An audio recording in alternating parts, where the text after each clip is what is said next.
넷플릭스 신작 드라마 소년의 시간이 흥행하면서 롱테이크 기법이 주목을 받고 있습니다. 롱테이크는 간단히 말해서 몽타주와 대비되는 개념입니다. 몽타주 방식은 각 숏에서 카메라로 바라보는 피사체가 분명하게 특정되고 이야기를 풀어가는데 효율적인데 반해서 롱테이크는 커트로 구성해야 할 화면의 전환을 카메라의 움직임을 온전히 보여주는 방식으로 전달하기 때문에 등장인물의 감정이나 분위기를 보다 풍부하게 전달할 수 있습니다. 통상적인 롱테이크에 대해서는 빨강도깨비님이 9년 전에 만드신 영상이 잘 설명하고 있습니다. 다음에 볼 영상으로 추가해주시면 좋겠고요. 저는 최근에 나오고 있는 영화 전체를 롱테이크로 구성하는 작품들에 대해 다뤄보겠습니다.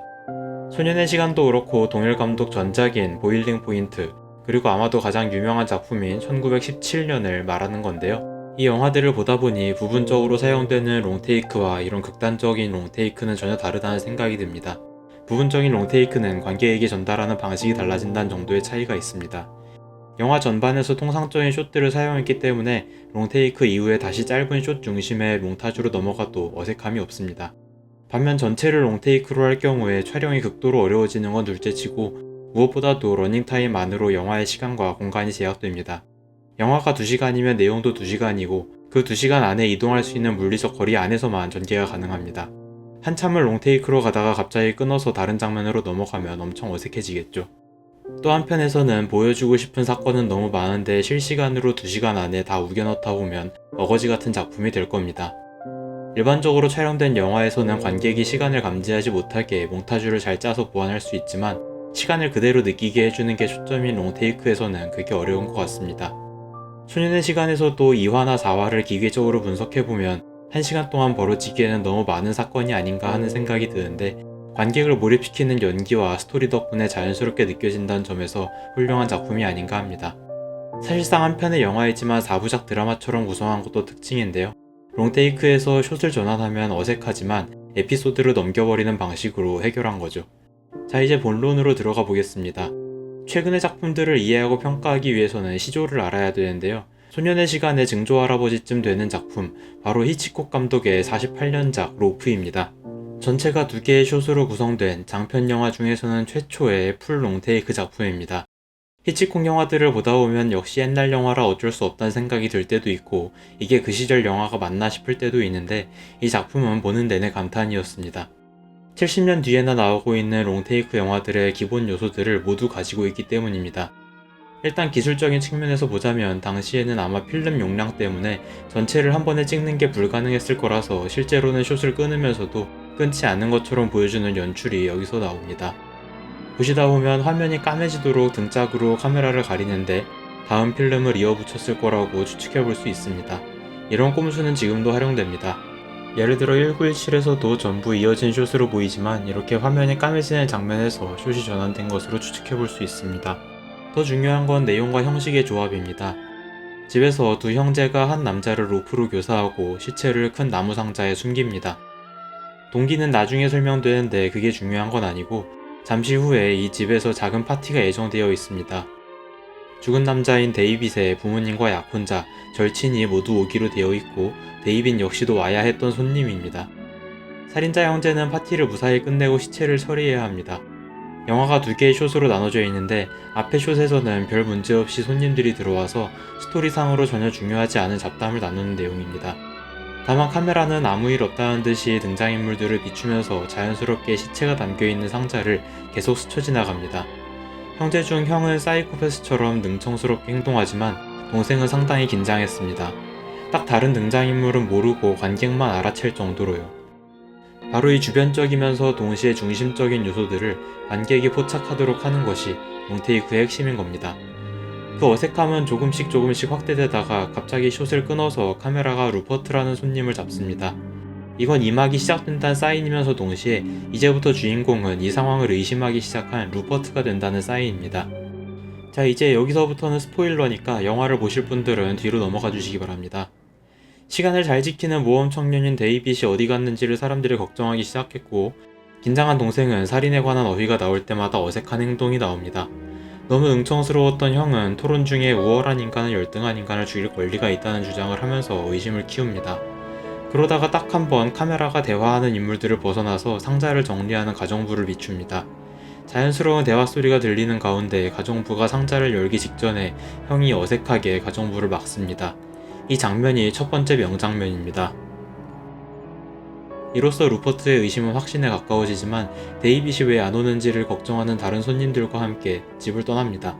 그렇게 형제가 안도하는 순간 루퍼트가 담배를 두고 갔다면서 되돌아오고 형과의 긴장감이 넘치는 대화가 오갑니다. 진실을 밝히려는 루퍼트가 사냥꾼인지 루퍼트가 진실을 안다면 죽여야 하는 형제가 사냥꾼인지 헷갈리는 상황이 됩니다. 결국 루퍼트는 의심을 밝히기로 하고 데이빗이 어떤 일을 겪었을지를 추측하는 대사를 합니다. 이때 카메라는 그 설명대로 데이빗의 동선을 따라 움직이면서 관객도 보지 못했던 살인 이전의 장면들을 상상하게 해줍니다. 이게 두 번째 명장면입니다. 여기까지가 히치콕의 로프입니다. 요약하면 처음에는 관객과 두 형제만이 알고 있던 긴장이 루퍼트를 통해 확대되는 과정인데 그 긴장을 구성하는 집, 상자, 형제, 루퍼트, 그리고 흉기인 로프가 버젓이 돌아다니는 장면을 카메라는 천천히 보여주고 관객은 카메라와 오디오에 노출되는 주변적인 요소들을 관찰하면서 동시에 초점을 맞출 대상을 스스로 찾아갑니다. 이로써 새 등장인물의 관심과 관객의 관심이 일치되는 겁니다. 이건 소년의 시간 1화에서 나온 가족의 불안, 1917에서 병사들이 느끼는 긴장, 보일링 포인트에서 식당 직원들이 느끼는 압박감을 관객들에게 전달하는 방식과 유사합니다. 관객 스스로가 주변적인 환경들 속에서 중심 사건을 느낄 수 있도록 구성되는 거죠. 부기나이트나 살인의 추억에서 부분적으로 사용된 롱테이크도 마찬가지입니다. 모든 스릴러는 히치콕의 자장에서 벗어나지 못한다는 말을 다시 한번 실감할 수 있습니다. 대중영화만을 기준으로 했을 때 풀 롱테이크 영화가 70년이 지나서야 1917로 부활한 건 아마도 로프를 확실하게 초월하는 무언가를 만들지 않는 한 너무 비슷하게만 느껴지기 때문이지 않을까 합니다. 2000년을 전후해서 카메라와 촬영 기술이 발달하면서 몇몇 실험적인 작품들이 나오지만 상업적으로 성공한 온전한 풀 롱테이크는 1917인 것 같습니다. 히치콕은 다룰 수 없었던 액션 롱테이크가 발달하기 시작하고 드디어는 전쟁 영화까지도 롱테이크로 찍는 제작진이 나타나서 도약을 시킨 거죠. 하지만 1917에서 다른 고민이 들 수밖에 없었습니다. 그래서 전쟁 속 인물의 감정을 플래툰이나 풀메타 자켓보다 잘 표현했는가 하면 잘 모르겠거든요. 내용상에서 시간 제약이라는 요소를 삽입해서 롱테이크와 조화시키는 등 분명 기본 이상인 영화인 건 맞지만 보면서 영화가 훌륭하다는 생각보다도 촬영하느라 힘들었겠다는 생각이 든다면 좀 문제가 있지 않나 생각했습니다. 특히 1917은 공교롭게도 3년 전에 개봉한 덩케르크와 형식적인 측면에서 대척점에 있으면서도 덩케르크보다는 아래라는 평가를 받고 있습니다. 덩케르크야말로 프랑스의 일주일, 영국 해안에서의 하루, 그리고 하늘의 1시간을 동시에 펼쳐놓는 몽타주의 마법이거든요. 놀란 감독은 이전에 메멘토에서도 비슷한 시도를 했었습니다. 그렇다 보니 저는 1917이 나왔을 때 좋은 작품이긴 하지만 역시 무리스럽다는 생각이 들었습니다. 예를 들어 또 다른 방식의 롱테이크 작품인 사울의 아들과도 비교해 볼 수 있습니다. 사울의 아들은 영화 전체가 7-80개의 롱테이크로 구성되어 있습니다. 소년의 시간처럼 원샷은 아니지만 롱테이크가 의도하는 바를 정확하게 실현하고 있습니다. 유대인 수용소에서 노역하는 존 더 코만도의 얼굴을 좁은 프레임의 중심에 두고 따라가면서 수용소에서 벌어지는 참상을 보여줍니다. 주인공의 행위와 정체성, 그리고 주변 상황, 이 모든 것이 모순되어 있는 모습을 표현하는 데 성공합니다. 소년의 시간을 보면서도 2화 같은 경우에는 굳이 저렇게까지 할 필요가 있는 내용인가 싶긴 했습니다. 하지만 전체적으로는 새롭고 성공적인 시도가 많았다고 생각합니다. 앞서 말했듯이 1화의 전반이 특히 그렇고 2화 마지막 장면에서 공간을 뛰어넘으면서도 두 공간을 연결시키고 사건 전반이 벌어지는 마을의 전경을 보여주는 장면은 단순히 창의적인 촬영 기술을 선보인 것 이상이라고 생각합니다. 무엇보다도 다른 작품들과 달리 촬영 기법이 플롯에 복무한다는 느낌이 들었다는 점에서 분명한 한 단계 도약이라고 생각합니다. 제가 아는 한으로 대중영화에서 풀 롱테이크 작품은 2020년대 들어서 세 번째입니다. 5년 만에 3개가 나왔으니 앞으로도 계속 나올 것으로 예상됩니다. 앞으로 또 어떤 발전이 이루어질지 기대가 되면서도 영화에서 결과물이 아니라 과정이 주목받는 게 맞는 건가 하는 고민은 계속될 것 같습니다. 본 영상은 여기까지고요. 재밌게 보셨다면 구독과 좋아요 부탁드립니다. 토토시네였습니다.